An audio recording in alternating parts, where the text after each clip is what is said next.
자, 오늘은 우리 민수기 12장에 기록되어 있는 사건, 미리암과 아론이 모세를 대적한 이 사건을 함께 살펴보도록 하겠습니다. 한 장 전체가 16구절로 되어 있고 그렇게 구절이 많지 않으니까 오늘 전체를 다 살펴보도록 하겠습니다.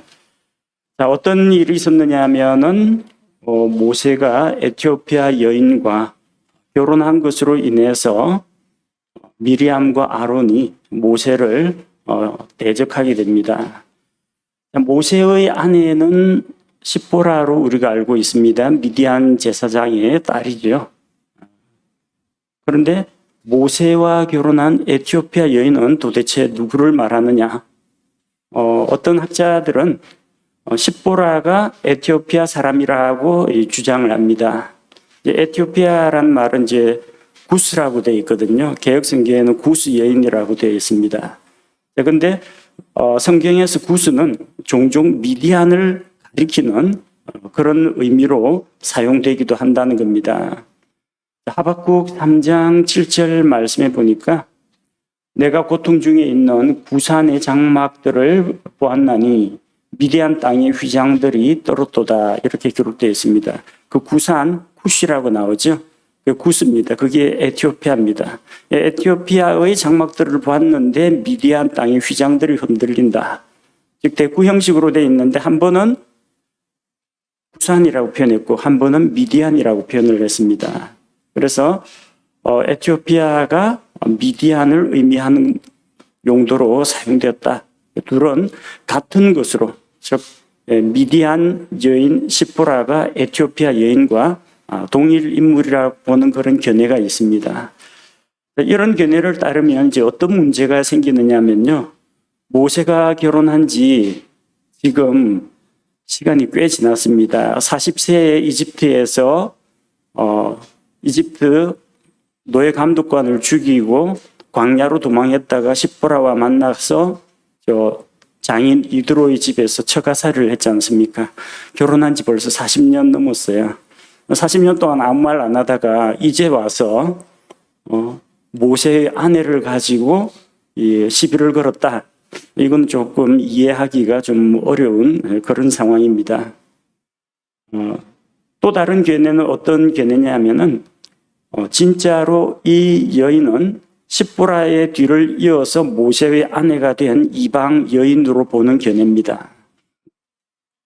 이스라엘이 이집트에서 나올 때 여러 민족들이 함께 나왔습니다. 그래서 출애굽기 12장 38절 말씀에 보면은 이 섞인 무리와 양떼와 소떼와 힘이 많은 가축도 그들과 이스라엘 백성과 함께 나왔다고 했습니다.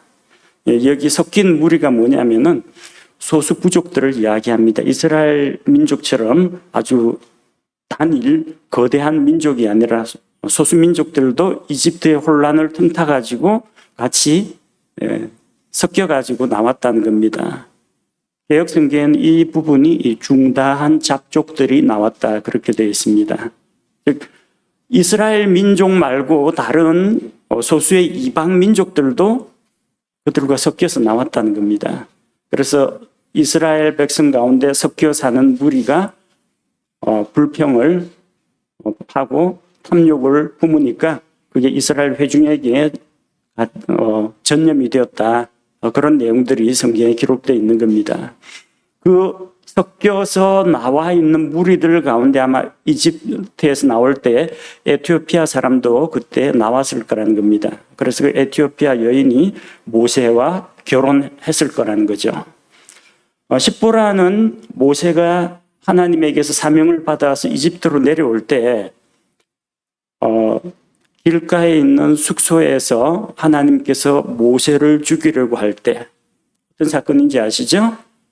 그 아들의 할례로 인해서 할례 받지 않은 아들이 있었어요. 그래서 모세가 죽을 위기에 되니까 시보라가 자기 아들의 할례를 행하면서 모세를 가리켜서 피 흘리는 남편이다, 피남편이다, 그렇게 불렀죠. 근데 시보라는 그 이후에 모세와 같이 이집트로 내려가지 않습니다. 즉 유월절 어린 양의 피라든지 홍해의 기적을 경험하지 못합니다. 그녀가 나타나는 것은 나중에 이스라엘 백성이 모세와 아론의 인도를 받아가지고 이집트에서 나왔을 때 광야에서 그 장인 이드로가 모세를 만나러 나옵니다. 그게 출애굽기 18장에 나오죠. 출애굽기 18장에서 장인 이드로가 모세의 아내와 그 두 아들을 데리고 모세를 찾아옵니다. 그래서 이스라엘 전체 백성을 어떻게 하면 좀 효율적으로 조직을 만들 수 있을까? 체계적인 조직을 만드는데 조언을 해줍니다. 그리고 그의 장인은 모세와 같이 가나안 땅으로 향하지 않았습니다. 떠나갔습니다. 그때 아마 시포라도 같이 떠난 것으로 보입니다. 성경에 시포라가 그 이후에 등장하지 않습니다. 아마도 옆에 시포라가 있는데 에티오피아 여인을 또 아내로 맞이하지는 않았을 겁니다. 이제는 하나님께서 이제 율법의 말씀을 모세를 통해서 또 주시고 또 이스라엘 전체 민족의 지도자이기 때문에 모세 역시 나름대로 하나님 앞에서 성별되고 거룩하고 또 도덕적으로도 순결한 그런 삶을 살았을 겁니다. 아무리 지도자라고 하더라도 그가 여러 아내를 두지는 않았을 거라는 겁니다. 아마도 시포라와 이혼했거나 아니면 시포라가 먼저 죽고 나서 충분히 지금 그럴 만한 시간이 됩니다. 죽고 난 이후에 아마 에티오피아 여인과 이방 여인과 재혼을 했을 것으로 보입니다.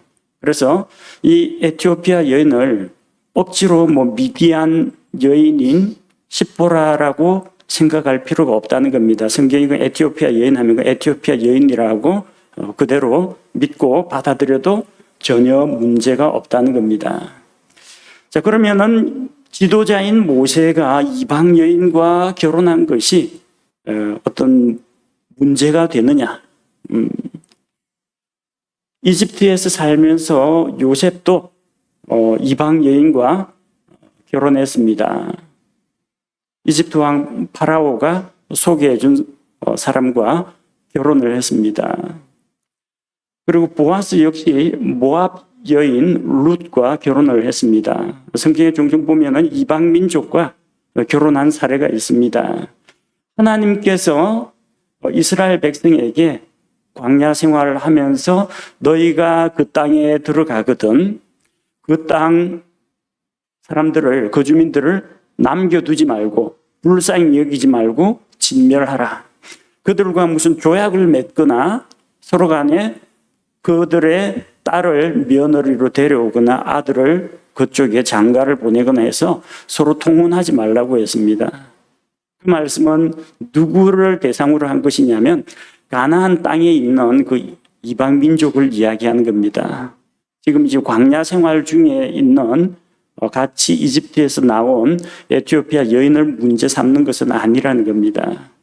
자, 그래서 이것이 미리암과 아론이 볼 때는 모세에게서 어떤 흠을 잡을 만한 꼬투리가 되었지만 이 모세가 이방 여인을 아내로 맞이한 것 그 자체가 하나님 앞에서 정말 영적으로 중대한 문제가 되지는 않는다는 것입니다. 하나님께서 금지한 것은 그 가나안 땅에 들어가서 그들의 나쁜 풍습과 우상 숭배를 배울까 봐 그들과 통혼하지 말라고 하신 것입니다. 그리고 이 성경에서 모세는 예수 그리스도의 모형으로도 등장합니다. 하나님께서 장차 너희 가운데 나와 같은 예언자 한 사람을 세울 것이다. 그렇게 모세가 예언의 말씀으로 이야기를 했고 그 모세가 말한 한 예언자, 프로핏 그 피자가 대문자로 되어 있습니다. 그 예언자는 예수 그리스도를 가리킵니다. 이것은 곧 예수 그리스도가 유대인들만 위한 것이 아니요 온 세상 모든 사람들을 위해서 오신 분이고 이방인인 신약교회 이방인들을 받아들이신다는 그것을 예표하는 것입니다. 모세가 이방 여인을 아내로 맞이한 것처럼 보아스가 룻을 자기 아내로 맞아들이고 친족 구속자의 역할을 이행한 것처럼 예수 그리스도께서도 이제 이방의 빛이 되어서 이방인들을 하나님께로 불러오실 것이라는 것을 보여주는 그런 사건입니다. 그러나 이제 미리암과 아론이 보기에는 모세를 좀 이렇게 흠집을 내고 싶었는데 아무리 털어도 나오는 게 없으니까 모세의 그 결혼 생활에 대해서 문제를 제기했던 것입니다.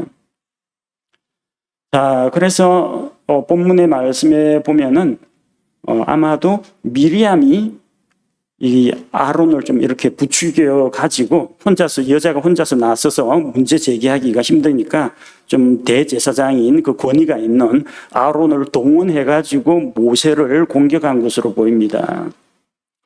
본문 말씀에는 아론과 미리암이 아니라 미리암과 아론이 모세를 공격한 것으로 나와 있습니다. 1절의 순서가 미리암과 아론이라고 나와 있죠. 이걸 봐서는 아마 미리암이 주도권을 잡고 아론은 미리암을 지지하고 지원하기 위해서 아마 동반된 것으로 보입니다. 그리고 여기 비방하니라라는 그 동사가 여성형 주어하고 서로 호응을 하고 있습니다. 주도권은 미리암에게 있었다는 겁니다. 그리고 하나님께서 나중에 징계를 내릴 때 아론에게는 다른 징계를 내리지 않습니다. 미리암이 나병 환자가 되어가지고 7일 동안 이스라엘 진영에서 외곽으로 쫓겨났습니다. 자, 왜 이 미리암과 아론이 모세를 대적하고 또 비방을 했을까? 우리는 아마 이것이 영적인 일꾼들 사이에서 일어나기 쉬운 교만과 시기와 질투, 그것으로 보입니다. 하나님께서는 모세를 부르셨습니다. 미디안 땅에서 호렙산에서 떨기나무 불꽃 사이에서 임재하셔서 모세를 불러서 그에게 사명을 맡겼습니다. 모세가 나이는 어리지만 영적인 지도자입니다. 그 영적 지도력을 가지고 있어요. 자, 그리고 모세가 자기가 말 주변이 없어가지고 혀가 둔하여 말을 잘 못한다고 하니까 하나님께서 너희 형 아론이 말 잘하지 않느냐? 내가 모세 너희 입에 말씀을 넣어주면은 그것을 아론에게 이야기하고 말 잘하는 아론이 대변인이 되어서 이스라엘 백성에게 이야기하면 된다고 말씀하셨습니다. 아론과 모세의 관계에 있어서 형제지간입니다. 아론이 3살 위에 형입니다. 근데 형이 보기에 집안에서 이게 막내인데 막내가 영적 지도자야 하고 있고 자기는 뭐 대제사장이긴 하지만 하나님께서 모세와 말씀하시고 모세가 하나님께 받은 말씀을 아론에게 전달하는, 아론은 스피커 역할입니다. 대변인 역할입니다.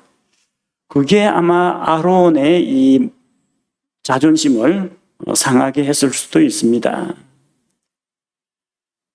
근데 아론과 미리암이 생각하기에 자기들이 모세와 비교해도 뒤떨어지지 않는다라고 생각했던 겁니다. 왜? 하나님께서 모세와만 말씀하셨느냐? 우리와도 말씀하지 않으셨느냐? 자기들도 모세와 같은 그런 권위가 있다라고 생각을 했는데 실제로 나서서 이스라엘 백성을 지도하고 이끄는 역할은 하나님께서 모세에게 맡기셨거든요. 거기서 이제 불만이 나온 겁니다. 신약교회 안에도 그런 일들이 일어날 수가 있습니다. 하나님께서는 그 교회의 영적 지도자, 목사를 통해서 말씀을 주시고 교회 성도들에게 필요한 말씀을 전하시고 교회가 나갈 방향을 제시해 줍니다. 그러나 여기에서도 또 영적으로 교만한 자들이 나올 수가 있다는 겁니다. 하나님이 목사님하고만 이야기하셨느냐? 지금 신약시대다. 만인 제사장이다.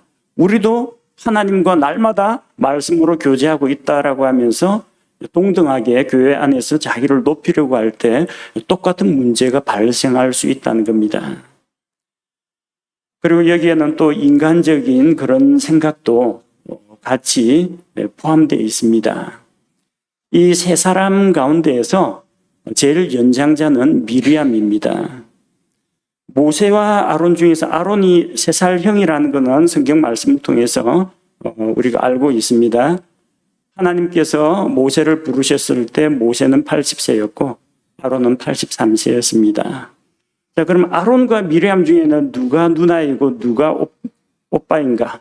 미리암이 더 손위 사람입니다.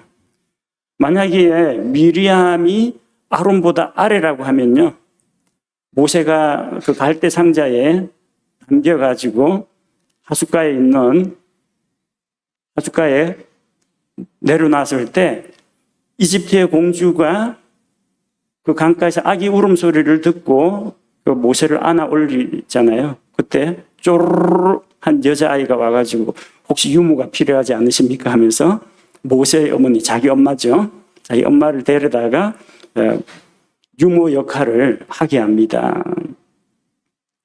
그거를 모세가 막 태어났을 때 아론은 3살이거든요. 미리암이 여동생이라고 하면은 아직 2살도 채 못 된 아이가 그렇게 똑 부러지는 재치 있고 아주 시의적절한 그런 말을 할 나이가 안 된다는 겁니다. 아마 그 정도 나이가 되려면 적어도 67살은 되었을 거라고 봅니다. 그래서 제일 위에는 미리암, 그 다음은 아론, 그 다음이 모세입니다. 미리암은 자기 나름대로 모세에 대해서 보는 인간적인 생각이 있습니다. 지 어릴 때 죽을 뻔한 거를 내가 기지를 발휘해 가지고 이집트 왕궁으로 들여보내줬는데 감히 지 분수도 모르고 이 누나를 하늘 같은 누나를 무시하는 이런 생각이 깔려 있었을 거라는 겁니다. 자, 그런 교만한 생각이 아마도 미리암을 이렇게 부추겼을 수가 있다는 거죠. 첫째는 우리도 하나님의 말씀을 받은 영적 지도자인데 왜 모세가 이스라엘 전체 회중에서 가장 높은 그런 지위를 차지해야 하느냐. 그리고 가족 관계로 봐도 서열이 미리암, 아론, 모세인데 막내 동생이 이 형하고 누나를 제치고 영적 지도력을 발휘하고 있으니까 이게 상당히 심사가 꼬였다는 겁니다. 그건 뭘 말합니까? 영적인 교만이 찾아온 겁니다. 스스로 나도 너 못지않게 하나님 앞에 인정받는 사람이야. 이걸 이제 이야기하고 싶은 겁니다. 그래서 지도자를 좀 어떻게 쓰러뜨리려고 하는데 딱히 흠잡을 데가 없으니까 모세의 결혼 생활을 가지고 왜 에티오피아 여인, 이방 여인과 결혼했느냐, 이걸 가지고 공격을 한 것입니다. 자, 이 공격에 대해서 모세가 어떻게 반응을 했습니까? 아무런 설명도 안 합니다. 사실은 이 여인을 내가 아내로 맞이한 것은 이렇게 해명을 할 때 해명 같은 것도 전혀 하지 않습니다. 또 자기가 이스라엘 회중의 지도자라는 것을 내세워서 그들을 아마 역으로 공격할 수도 있을 겁니다. 감히 하나님께서 세우신 영적 지도자에게 도전을 하느냐고 책망을 할 수도 있을 겁니다. 그런데 모세는 그렇게 하지 않았습니다. 3절 말씀에서 모세는 온유한 사람이라고 했습니다. 매우 온유했습니다. 지면의 모든 사람보다도 온유했다라고 기록합니다. 모세가 온유하다니까 실감이 납니까? 백성들이 물을 달라, 왜 우리를 목말라 죽게 하느냐 하니까 내가 너희 이 패역한 백성들을 위해서 내가 이 반석에서 반드시 물을 내야만 하겠느냐 하고 반석을 쳐가지고 혈기를 부리죠. 십계명 돌판을 받아가지고 내려왔는데 백성이 우상 숭배하는 걸 보고 이 돌판 집어 던져가지고 하나님의 말씀이 기록되어 있는 그 돌판인데 그걸 집어 던져서 깨버리죠. 모세도 아마 꼭지 돌면은 이게 좀 감당하기 힘든 좀 다혈질 그런 기질이 좀 있는 것 같습니다. 근데 성경은 말하기를 모세를 가리켜서 어떤 사람? 매우 온유한 사람으로 표현하고 있습니다. 그러니까 온유라는 것이 항상 사람들한테 헤헤 웃으면서 그냥 이게 무슨 곱하고 간이고 쓸개고 없는 사람처럼 줏대도 없는 사람처럼 다른 사람한테 비위 맞춰주고 다 그냥 온냐 해주고 이런 게 온유가 아니라는 이야기예요. 온유라는 것은 마음이 부드럽다라는 것을 이야기하는데 쉽게 화를 내거나 짜증을 내지 않는, 좀 상처나 공격을 받아도 참고 견디는 그런 것을 온유라고 합니다. 겸손한 마음을 가지고 하나님 앞에서 자기를 낮추고 순종하는 그런 마음가짐이 되어 있는 사람. 그래서 자기가 처한 상황에 대해서 원망이나 불평을 하지 않는 그런 마음가짐이 있어야 온유하다고 할 수가 있습니다. 그 온유한 사람은 자기가 능력이 있더라도 자기에게 있는 능력을 남용을 하질 않습니다.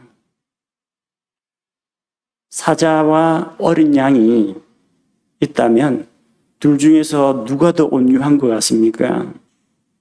우리가 보기에는 양이 아주 온유할 것 같습니다. 왜냐하면 부드럽고 그렇게 사람한테 공격도 안 하고 풀만 뜯어먹고, 사자는 반대로 날카로운 이 이빨과 발톱 무기를 가지고 막 짐승들을 사냥을 하고, 그러니까 사자는 난폭하고 이 어린 양은 온유하다고 생각하는데 그러지 않습니다. 어린 양은 온유한 게 아니라요, 힘이 없는 겁니다. 이 어린 양이 양이 고집이 대단해요. 고집이 대단해요. 그러니까 길을 잃은 양과 같은 사람, 하나님의 길을 떠나서 지 마음대로 자기 길을 가는 사람을 양과 같다고 이야기하죠. 양이 만약에 그 기질에 힘까지 있으면요, 아마 맹수 못지않게 난폭했을 겁니다. 양은 힘이 없어가지고 순해 보이는 거지 온유한 존재는 아니에요. 진짜 온유한 것은 사자가 온유합니다. 사자는 자기가 힘이 있지만 다른 약한 동물들을 괴롭히지 않습니다. 물론 사냥을 합니다. 그러나 딱 그날 자기 먹을 것만 사냥하지 필요 이상의 살육을 벌이지는 않습니다. 배가 고프면 사냥을 하지만, 사냥을 해가지고 지금 잘 먹고 배가 부르면 옆에 어린 양이 자기 옆에 누워 있어도 공격을 안 합니다. 그게 온유라는 겁니다. 예수님께서 북쪽 갈릴리에서 예루살렘으로 갈 일이 있어서 가는데, 사마리아 사람들이 예수님이 예루살렘으로 가는 걸 알고 유대인이니까 사마리아 마을로 들어오지 못하도록 길을 막혀가지고 길을 막고 안 비켜줍니다. 그때 야고보와 요한 이 두 제자가 뭐라고 했습니까? 예수님, 그 구약 성경에 열왕기에 엘리야가 했던 것처럼 하늘에서 불이 내려와서 저 도시 사람들을 확 불살라 버리게 하도록 우리가 하나님께 구할까요? 그렇게 이야기합니다. 예수님께서 그러라, 그러지 않으셨죠.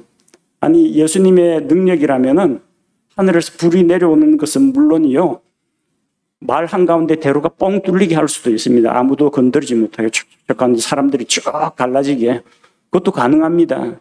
그런데 능력을 쓰지 않으셨습니다. 다른 말로 돌아서 가셨어요. 십자가에 달리신 주님을 생각해 보십시오. 예수님이 힘이 없어가지고 유대인들에게 붙잡히고 로마 재판정에서 사형 선고받고 십자가에 달린 게 아닙니다. 예수님이 원하시면 하늘에 있는 천사 군단을 불러가지고 로마 제국주면 그냥 한순간에 멸망시킬 수 있습니다. 근데 그 능력을 쓰지 않으셨다는 거예요. 왜? 죄인들을 사랑하셨기 때문에. 아버지여, 저들의 죄를 용서하여 주옵소서. 자기들이 하는 것을 자기들이 알지 못합니다. 이런 마음이 온유한 마음입니다. 온유함은 유순함도 아니고 나약함도 아니고 연약함도 아니고 그냥 무조건 다 예예 굽신굽신 이런 게 온유가 아니란 거예요. 자, 모세는 온유한 사람이었습니다. 그래서 그들에게 맞상대를 하지 않았던 것입니다. 문제 해결은 하나님께서 해주십니다. 4절에서 5절 말씀해 보니까 주께서 갑자기 나타나셔서 모세와 아론과 미리암을 부르셨습니다. 주께서 이 사건을 사람의 손에 맡기지 않고 주께서 친히 이 사건을 다루시겠다는 겁니다. 5절 말씀해 보니까 주께서 구름 기둥 속에서 내려오사 성막 문에 서셨습니다. 성막 문에 서셨다라는 것을 보니까 하나님께서 어떤 사람과 같은 형체를 가지고 임재하신 것을 볼 수가 있습니다. 구름 가운데 그냥 음성만 들리거나 구름 가운데서 뭐 빛이 나면서 자신의 존재를 드러낸 게 아니라 구름 기둥 가운데에서 내려오셨다고 했어요. 성막 문에 서셨다. 하나님이 정말 팔다리가 있느냐? 하나님은 영이시기 때문에 우리와 같은 신체가 없습니다. 그러나 하나님 아버지께서는 이렇게 사람과 같은 모습으로 아브라함을 찾아가셔서 그에게 약속을 주시고 소돔 고모라에 대한 심판을 예고하기까지 하셨습니다. 하나님께서 내려오셔서 땅 위에 서셨다는 겁니다. 하나님이 직접 임재하셨습니다. 하나님께서 저 먼 하늘에서 얘들아 왜 다투느냐 이런 식으로 중지하지 않으셨습니다. 이게 얼마나 중요한 문제면은 하나님께서 친히 내려오셔서 말씀을 하신 겁니다. 우리나라에서도 옛날 우리 조선시대에 진짜 중요한 그런 죄인들에 대한 신문은 친국이라고 해서 그 재판정 말하자면 이제 고문하면서 이제 죄인들에게 자백을 받는 자리인데 그 친국하는 자리에 왕이 직접 임재합니다. 아주 중요한 일은 지금 이게 친국 왕이신 하나님께서 이 사건을 직접 재판하시고 다루시겠다는 이야기입니다.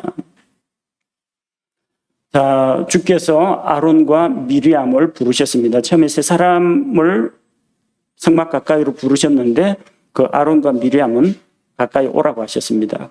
그래서 그 두 사람은 주 앞으로 나아갔습니다. 하나님께서는 이 사건에 대해서 모세의 결혼 생활에 대해서 비난하고 대적한 두 사람을 어떻게 다루셨느냐?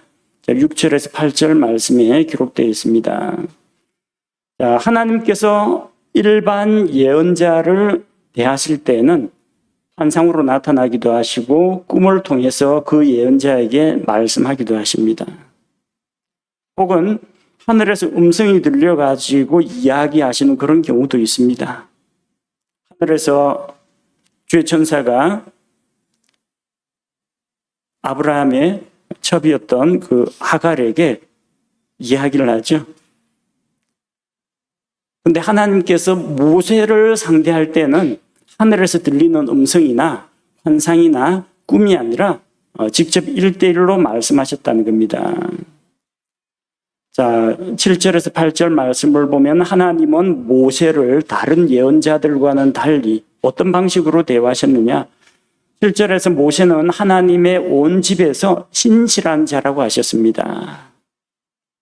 내 종 모세는 나의 온 집에서 하나님의 집에서 신실한 자다. 하나님이 인정하셨습니다. 하나님은 신실하신 하나님이십니다. 그런데 그 신실하심을 그대로 본받은 자가 주의 종 모세라는 겁니다. 모세는 하나님의 종으로서 신실했습니다. 예수님은 하나님의 아들로서 신실했습니다. 히브리서 3장 5절에서 6절 말씀에 보니까 또 모세는 그분의 온 집에서 종으로서 신실하였을 때, 자, 이게 오늘 본문에 나오는 7절 말씀이고요. 그리스도께서는 자신의 집을 다스리는 아들로서 신실하셨으니, 모세가 예수 그리스도의 모형이라는 겁니다. 신실하게 하나님의 일을 한 사람이에요. 다만 모세는 하나님의 종으로서 일을 했고 예수 그리스도는 하나님의 아들로서 일을 하신 분입니다. 8절은 하나님께서 모세를 아주 특별하게 대하셨다는 것을 보여줍니다. 주께서는 모세와 입에서 입으로 말씀하셨습니다. 즉 서로 마주보고 대면해서 말씀하셨다는 이야기입니다. 그리고 모세에게는 명백히 말하고 은밀한 말로 하지 않았다. 그렇게 기록되어 있습니다. 명백한 말은 하나님께서 구체적으로 모세가 알아듣고 그 말을 백성에게 그대로 이야기하더라도 백성이 알아들을 수 있을 정도로 세세하게 다 이야기하셨다는 거예요. 은밀한 말로 하지 않았다는 겁니다. 잠언에서 은밀한 말에 대해서는 해석과 깨달음이 필요합니다. 그러나 모세에게 이야기할 때는 어떤 비유나 상징이나 이런 거에 아니라 아주 직접적으로 말씀하셨다는 것을 보여줍니다. 그리고 모세는 주의 모습을 보게 될 것이라고 했습니다. 모세는 하나님의 영광을 보게 됩니다. 그런데 하나님께서 이렇게 특별하게 대하는데 이 하나님께서 세우신 이 지도자를 너희가 왜 멸시하느냐는 겁니다. 하나님께서 세우신 영적인 지도자를 대적하는 것은 그 지도자를 세우신 하나님의 권위에 대해서 도전하는 것이라는 것을 하나님께서 보여주신 것입니다. 그래서 하나님께서는 모세의 결혼 생활에 문제가 있다. 모세가 잘못했네. 그렇게 말씀하신 게 아니고요. 주의 종 모세를 비방한 그 두 사람에 대해서 책망을 하셨습니다. 그 모세는 거기 있고 그 미리암과 아론은 가까이 나오너라 해서 그 두 사람에게 말씀을 하신 겁니다. 자, 책망과 함께 하나님의 징계가 임했습니다. 자, 9절 이하에 나오는 미리암이 나병에 걸리는 일이 벌어졌습니다. 주께서 9절에서는 주께서 그들에게 분노하셨다고 기록이 되어 있습니다. 주의 분노가 그들을 향해 복수형이죠. 그들은 누굽니까? 미리암과 아론입니다. 그런데 진노는 그들 두 사람을 향하셨는데 나중에 실형을 하나님께서 내리시는 걸 보니까 실제 형벌은 누구에게 임하느냐면 미리암에게 임하게 됩니다. 그리고 이 일로 하나님께서 얼마나 진노하셨는지 10절 말씀이 보여줍니다. 10절 말씀에서 구름이 성막에서 떠나갔습니다. 구름이 성막에서 떠오르는 것은 성막 위에 덮여 있던 구름이 성막 위에서 떠오르면은 성막 위에 있는 겁니다. 그러면 이스라엘 백성은 텐트 접어가지고 이제 행군 준비해야 됩니다. 근데 떠오른 게 아니고요. 떠나갔어요. 너희하고 같이 안 있어. 하나님께서는 반역하는 무리와 하나님의 권위에 대해 대적하는 적대하는 자들과 상대하지 않겠다는 겁니다. 이게 진짜로 제일 큰 징계입니다. 나는 너희와 함께 하지 않겠다. 얼마나 무서운 말씀입니까? 구름이 성막에서 떠나갔습니다. 그리고 미리암은 하나님의 징계를 받아서 나병이 걸렸습니다. 나병이 어떤 건지 아시죠? 온 몸이 썩고 신경, 관절 이 부분에 손상이 와가지고 툭 부딪히면 손가락이 툭 떨어져 나가는데 아픔도 고통도 몰라요. 이전에는 이걸 문둥병으로도 불렀습니다. 근데 그 문둥이 이게 욕으로도 비난이나 욕으로도 사용되기 때문에 나병 환자, 한센병 환자 이런 식으로 이야기하는데 이 나병은 그 당시에는 치료할 수 있는 방법이 없습니다. 다른 질병도 거의 비슷하겠지만 이 나병은 감당이 안 됩니다. 회복이 안 돼요. 점점 몸의 기능이 망가지고 신체 일부가 떨어져 나갑니다. 하나님으로부터 배척당합니다. 성소에 가까이 나올 수가 없어요. 공동체 생활이 안 됩니다. 진영 밖으로 다 내보내야 됩니다. 누구 사람이 지나가면은 자기 입을 가리고 나는 부정한 사람이요, 나는 부정한 사람이요, 빨리 지나가시오. 그렇게 외쳐야 합니다. 자기가 자기 자신을 저주해야 됩니다. 정말 그 당시에는 전형, 하나님께서 내리신 형벌이라고 했습니다. 누가 그렇게 됐어요? 미리암이 그렇게 됐습니다. 그래서 미리암이 아마 이 사건의 주모자였고 아마 자기 남동생 아론을 부추겨가지고 꼬여서 데리고 나온 모양입니다. 아론에게는 하나님께서 그들에게 분노를 바라셨지만 진노하셨지만 아론에게는 형벌을 내리질 않았습니다. 아마도 아론은 단순 가담자 그 정도로 간주가 되었고 또 아론에게는 나병이 임하지 않았는데 왜냐하면 하나님의 대제사장이요 거룩한 기름을 부어서 하나님께서 성별한 자인데 대제사장이 부정한 자가 되었다. 이거는 문제가 있습니다. 당장 하나님의 성소에 대제사장이 있을 수가 없고 진영 밖으로 쫓겨나야 되거든요. 하나님께서 아론에 대해서는 형벌을 내리지 않으신 것을 우리가 볼 수 있습니다. 그는 날마다 하나님께 드리는 희생 제사를 드리면서 하나님을 섬겨야 하기 때문에 미리암이 형벌을 받게 됩니다. 그런 일이 일어나자 11절, 12절 말씀해 보니까 아론이 모세에게 간청을 합니다. 아론이 자기들의 어리석음과 자기들이 저지른 죄를 시인했습니다. 그래서 그 자기들에게 죄의 책임, 죄에 대한 형벌, 그거를 돌리지 말기를 간구했습니다. 그리고 이 아론은 미리암을 위해서 모세에게 간청을 했습니다. 살이 썩어가지고 나 혼자와 같이 되지 않도록 나병에서 건져주기를 구했습니다. 이것은 자기 누나에 대한 가족이니까 이런 어떤 동정심, 긍휼을 여기는 마음, 그런 것일 수도 있지만 아론은 대제사장입니다. 비록 미리암이 자기도 죄를 지었지만 미리암이 그런 죄를 저질렀지만 대제사장으로서 중보자가 되어가지고 나와서 이 미리암의 문제를 해결해 주고자 하는 것입니다. 자, 그래서 근데 아론은 이 문제를 가지고 하나님 앞에 이야기하지 못하고 모세에게 이야기합니다. 여기서 이제 모세의 지도력이 발휘가 됩니다. 하나님께서 이걸 모세에게 맡기신 거죠. 그래서 13절에 보니까 모세가 주께 기도합니다. 미리암을 고쳐주시기를 모세가 기도합니다. 아론은 하나님 앞에 감히 나아가지를 못했습니다. 그래서 하나님께서는 14절과 15절에서 미리암을 7일 동안 진영 밖으로 내보내게 했습니다.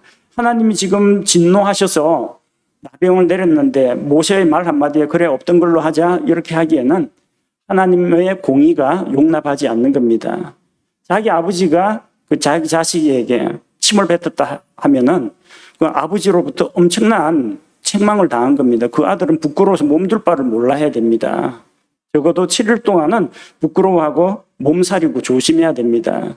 그런데 하물며 거룩하신 하나님께서 진노하셔 나병을 내렸는데 모세의 기도 한마디에 하나님께서 형벌을 내린 것을 취소하기에는 하나님의 공의가 허락하지 않는다는 겁니다. 그래서 7일간 나병으로 인해서 고통받게 하셨습니다.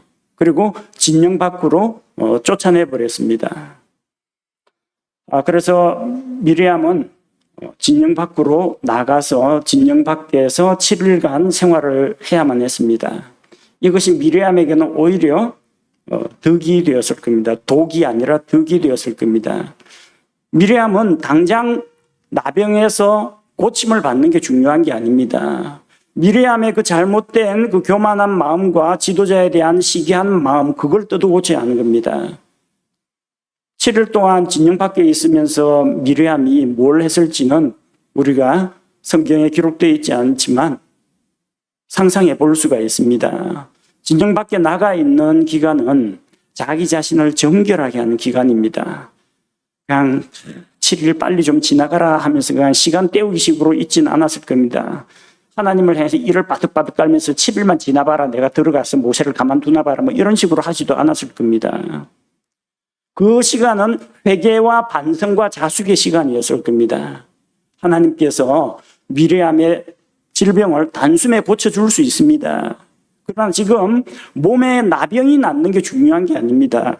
미리암에게 있는 그 썩어 빠진 정신 상태를 뜯어 고치는 게 필요한 겁니다. 그래서 7일간 격리시켰다는 겁니다.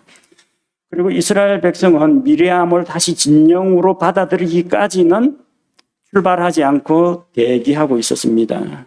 미리암이 다시 들어오니까 백성이 하세롯에서 출발해서 바란 광야까지 이동하게 됩니다.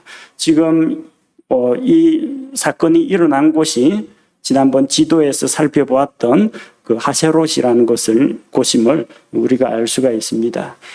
미리암은 성경에서 3번 등장합니다. 하나는 갈대상자에 담긴 모세가 어찌 되는가 지켜보려고 나일강 강가에서 있다가 기지를 발휘해가지고 모세의 어머니를 유모로 이집트 공주에게 소개시켜 줄 때 그때 한번 홍해를 하나님의 은혜로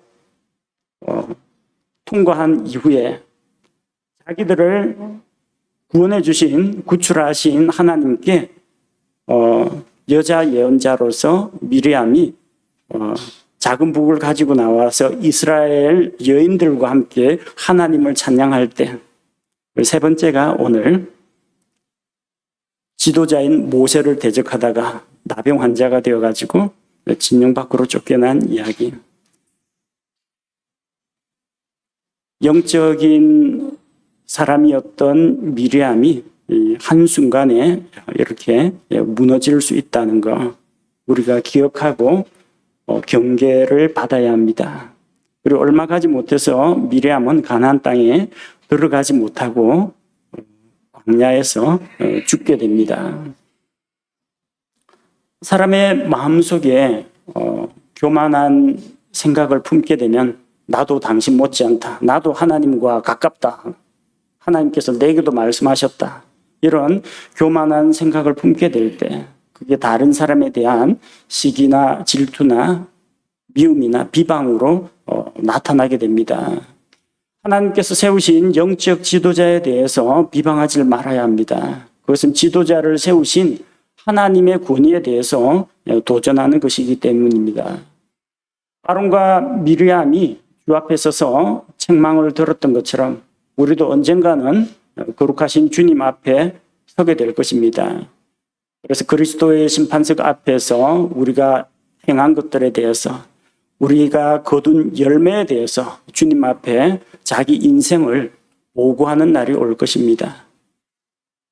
우리가 그리스도의 심판석 앞에 서서 두려움 없이 부끄러움 없이 서서 주님의 칭찬과 상급을 받을 수 있도록 날마다 깨어있는 삶을 살아야겠습니다. 함께 기도하겠습니다. 하나님 아버지, 오늘 민수기 12장 말씀을 통해서 미리암과 아론이 교만한 마음에서 지도자인 모세를 대적한 이 사건을 살펴보았습니다. 하나님께서는 이 사건을 참으로 중대하게 여기시고 직접 개입하셔서 모든 옳고 그름을 판단하시고 죄인에게는 형벌을 내리고 또 지도자 모세의 권위를 다시 한번 확인시켜 주셨습니다. 우리 마음속에 교만한 마음이 싹트지 않도록 언제나 영적으로 깨어있는 삶을 살도록 도와주시고 또 이렇게 다른 사람들로부터 비방을 받거나 억울한 일을 당할 때 우리가 흔들림 없이 하나님 앞에서 겸손한 마음으로 설 수 있도록 온유한 마음을 주시고 성령의 열매 가운데 또 우리가 온유의 열매, 인내의 열매, 절제의 열매를 맺을 수 있게 도와주옵소서. 영적으로 또 유능한 미리암이나 아론과 같은 사람도 이런 죄를 저지를 수 있고 하나님의 징계를 당할 수 있다는 것을 우리가 기억하고 우리 자신도 넘어지지 않도록 깨어 근신하는 마음을 주옵소서. 예수님의 이름으로 기도합니다. 아멘.